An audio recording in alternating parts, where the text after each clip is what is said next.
We have people that are stupid. Welcome to Jesse Waters Primetime tonight. I am terrified about what could possibly happen because our leaders matter. If Joe can't go, Michelle is ready.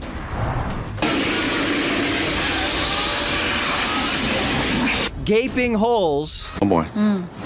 Nearly sucking Americans out of planes.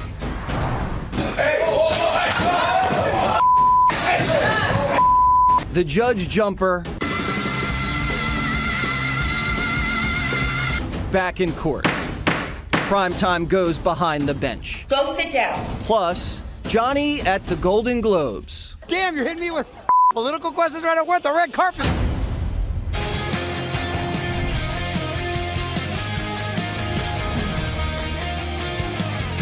The black church has been a cauldron of change in American culture for over a century.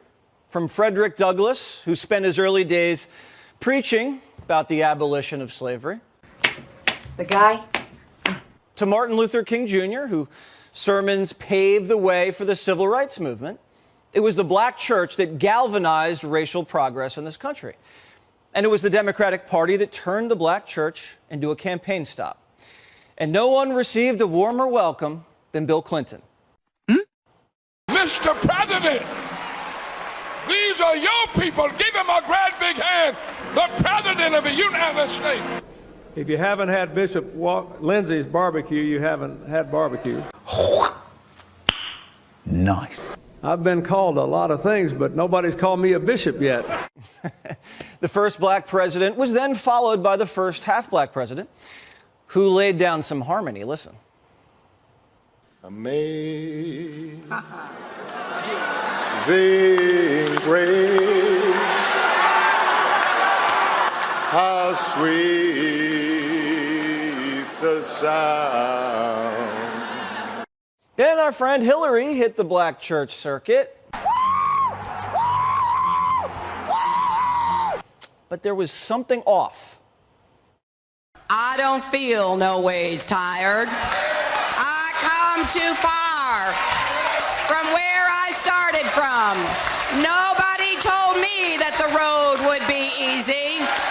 I don't believe he brought me this far to leave me. The Democratic Party has been filling black churches up for decades. Well, it did, until Biden. The president walked into a black church in Charleston today and proclaimed he started the civil rights movement. I've spent more time in the Bethel AME Church in Wilmington, Delaware than I have than most people I know, black or white, have spent in that church. Because that's where I started. No, I'm serious. I started the civil rights movement. Not only did Joe Biden not start the civil rights movement, black churches in Delaware say they don't remember him ever sitting in the pews. Is it me, or is the whole I'm the first black president's VP thing wearing thin with the black community? Biden couldn't even fill the pews of a black church with black people. Look, that's a lot of white people for a black church. Maybe racial reconciliation's progressing at light speed because that is the whitest black church I've ever seen. Double nice. Remember, this is South Carolina, the state that saved Biden in 2020. And now, instead of saving him, they're heckling him. What an idiot! Oh, what a loser! Without light, there's no path from this darkness. If you really care about the lives lost here, then you should honor the lives lost and call for a ceasefire in Palestine. Ceasefire now! Ceasefire now! Ceasefire now! That's all right.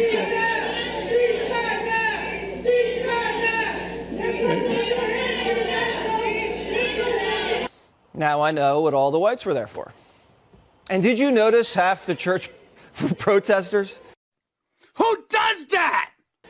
The Biden campaign had one job: put black voters in the pews of the black church for Biden's speech.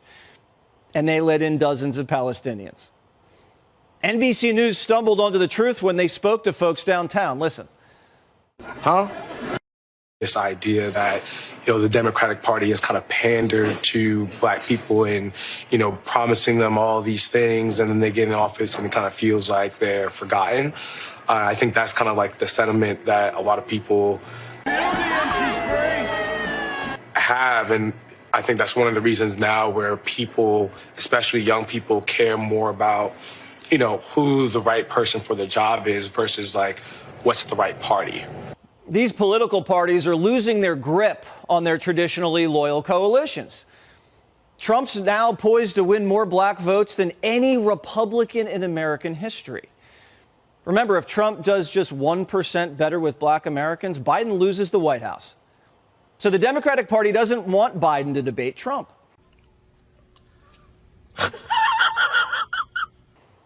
Don't campaign and don't debate. Well, then how does Biden win without a pandemic? Well, it's simple. Biden's flying reporters to Delaware and reprogramming them.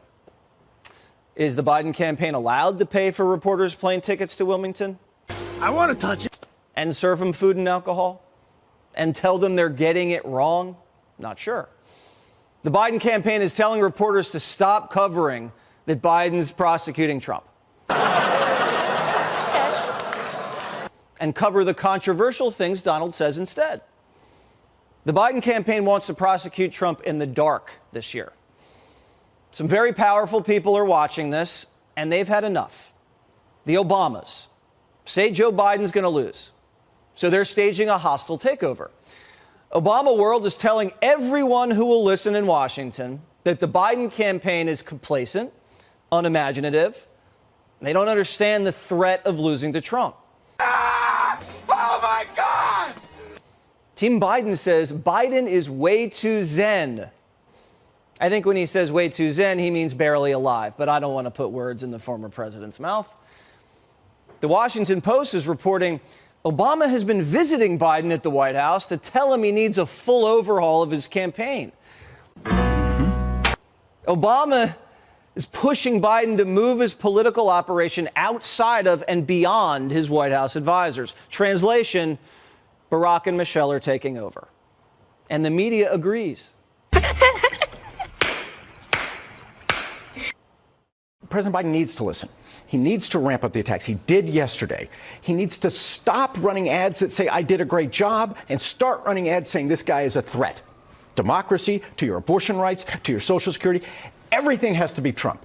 Everything. I have a 7-step plan for Biden's reelection. And you can memorize them because I did them in alphabetical order.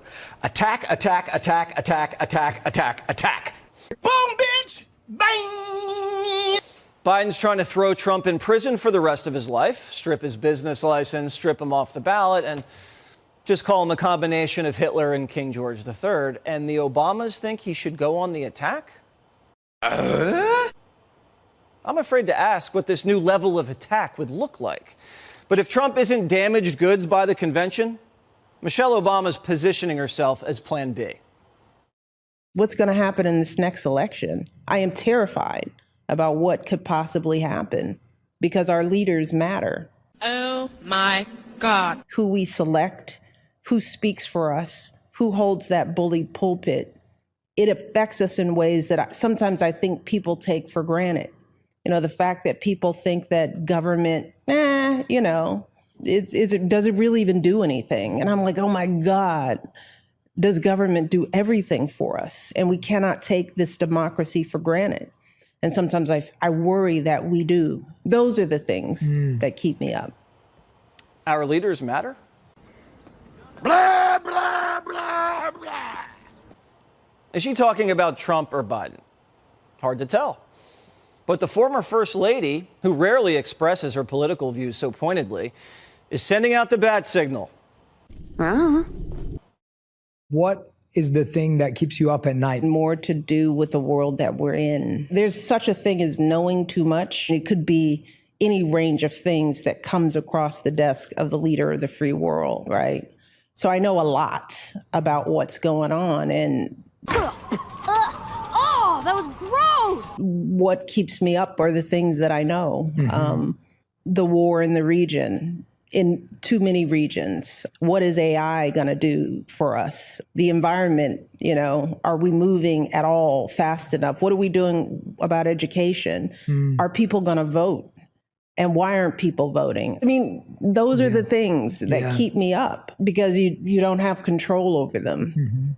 And you wonder, where are we in this? Where are our hearts? No, you are so dumb. You are really dumb, for real. Michelle Obama is talking about war, talking about artificial intelligence. This woman isn't just a fruit juice tycoon. She could be running. She even uncorked a new economic plan, mandatory trickle-down economics. Yeah. We have this trickle-down approach, right? Yeah. That's the basis of a capitalistic economy, right? But that's not happening. Yes. It's not trickling.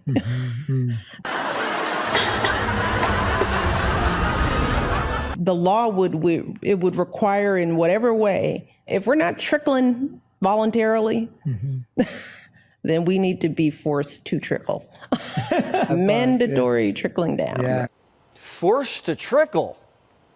She's talking about Biden? Could this be worse than Bidenomics? Nothing could be worse. Who knows about Michelle's mandatory trickle? But Michelle wants you to remember, it wasn't the Obama-Biden White House. It was the Barack and Michelle White House. Listen to how she uses the words we. I'm so proud of my husband and the way he led, the way his administration worked, the team that we built. So proud of everyone. I think that's because of who we are. Huh? Did she just forget to mention Joe Biden? Michelle, as your husband said, you didn't build that. But if I were Joe Biden, I don't know who I'd fear more, Trump or her. Oh my God. Biden's just ordered a political hit on RFK Jr. Biden, who spent his whole career plagiarizing the Kennedys, now wants a Kennedy silenced. RFK Jr. is saying the DNC has just fixed the primary to make it impossible for him to win. They've made rules that if anybody campaigns in Iowa or sets foot, any candidate sets foot in the state of Iowa or sets foot in the state of New Hampshire, that none of the votes that are cast for that candidate will be tallied. In other words, any delegate that I win in New Hampshire or Iowa would go instead to the president. And now they're trying to change it so that oh no, if I campaign in New Hampshire, that none of the votes cast for me in Georgia will count. I would have to win almost 80% of all of the states in order to beat President Biden, even if he only wins 20%. Democrats love democracy, except you can't vote in Iowa or New Hampshire. RFK Jr. can shake hands, kiss babies, and hold town halls for 6 months and walk away from New Hampshire and Iowa with zilch, not a single delegate. The DNC is giving RFK the Bernie treatment. Remember? Handpicked superdelegates put Bernie in his place the second he became a threat to Hillary. The DNC designed a system to deny insurgents a shot, and RFK needs to swallow the sleaze or the party is going to bankrupt him. There's some really wild things that they're now considering, including forcing me to actually pay for the primaries. And their logic is that excellent. They don't need a primary because they already have a candidate. The Democrat Party's decided it's Biden or bust, but the media is keeping their options open. Biden's poll numbers are so poor. It's forcing the press to flirt. Gavin, are you interested? Filing deadlines haven't passed. President Biden doesn't run. Why shouldn't we consider you a likely candidate? Well, I think the vice president is naturally the one lined up, and the filing deadlines are quickly coming to pass. And I think we need to move past this notion that he's not going to run. President Biden is going to run, and looking forward to getting him reelected. I think there's been so much wallowing in the last few months and hand-wringing in this respect. but we're gearing up for the campaign. We're looking forward to it. But you hear these calls privately. What do you tell these donors who are wallowing in this? Time to move on. Let's go. Looks like Newsom's a good soldier.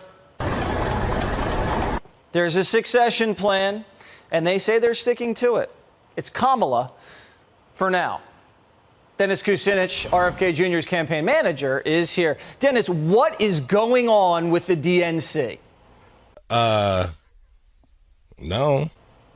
Well, I can tell you what's going on with RFK Jr., and that is that Mr. Kennedy wants to make sure that every Democrat who votes in a primary, their votes will count, that they'll be counted, and that if you win a primary, that you win the delegates. I mean, I know that sounds like a novel idea, but as Mr. Kennedy has pointed out, the DNC has arranged it so they can put extra delegates in, stuff the ballot box in a primary, and effectively, even if Mr. Kennedy were to get 60, 70%. Inconceivable. Hand the election to Mr. Biden. Now, you know, this is, you could call it a heads we win, tails you lose approach. So and, even if Biden loses the primary to RFK Jr., the DNC will still coronate Joe Biden the nominee? I like turtles. Well, the structure is set up to do that, and one must understand that, and that's what Mr. Kennedy has been pointing out. I mean, you take this. That's stupid. Use your common sense. This simple idea that if you win New Hampshire, you should win New Hampshire, you should get the delegates. But the DNC says because Mr. Kennedy campaigns in the first in the nation state, where that's what New Hampshire's about, no, his votes won't count. I mean, what in the world's that about? I want everyone to think about that. You can win, and then they don't let your votes count. I mean, this is the way that the Democratic Party is engaging in self-defeating activities. No. For example, Jesse, New Hampshire has 4 electoral votes. Does anyone think that New Hampshire is going to go Democratic with these kind of shenanigans played by the DNC? Does anyone think Iowa will go Democratic when the DNC has switched to from caucus to a mail-in ballot? Oh, that's a lot of damage. With the votes counted by a private firm hired by the state. I mean, you sound like a conspiracy theorist, Dennis. I mean, we went through a whole year and a half of, every vote must count, the integrity of the election. Pow. And this is like Soviet Russia. Did they get that? Well, you know, look, I'm a Democrat. Mr. Kennedy's a Democrat. We just want to make sure all the Democrats who vote actually have their votes counted. Yeah, and this Republicans is really too. Why on September 14th, we hope to be at the DNC to make our appeal to the delegates so they understand the Rules Committee, so they understand how serious this is. Whoa. Hey. And how it's being viewed from outside the DNC, how the American people are looking at this and saying, hey, don't ruin an election just because you're afraid of one candidate. I mean, the truth is that Robert F. Kennedy Jr. is the only Democrat who would have any chance of defeating Mr. Trump in the election. Oh, is that so? All right. Well, we might never know if this system stays in place. Dennis Kucinich, thanks for joining us on Primetime, and you have a great weekend. Oh, my God, that was so funny. We'll begin with new allegations of potential Biden family corruption. It's becoming increasingly difficult for Democrats and liberal media to ignore what's happening. And just yesterday, House Republicans released never-before-seen bank records surrounding the family's overseas business dealings. The records, those bank records, stem from Hunter Biden's time on the board of that Ukrainian energy company, Burisma, and Joe Biden's time as vice president. Well, shit. The details are really shocking. According to the records, Hunter Biden and his dad, his family business associates, received more than $20 million from foreign clients. $6.5 million came from Ukraine, $3.1 million came from Romanian businessman, and a Kazakhstani businessman bought Hunter Biden a Porsche, while business tycoons from China and Russia were sending over millions more. This is not true. This is not true at all. What in the world was that money being spent on, I wonder? The New York Post says it thinks it was access to Joe Biden that was for sale, the Biden brand.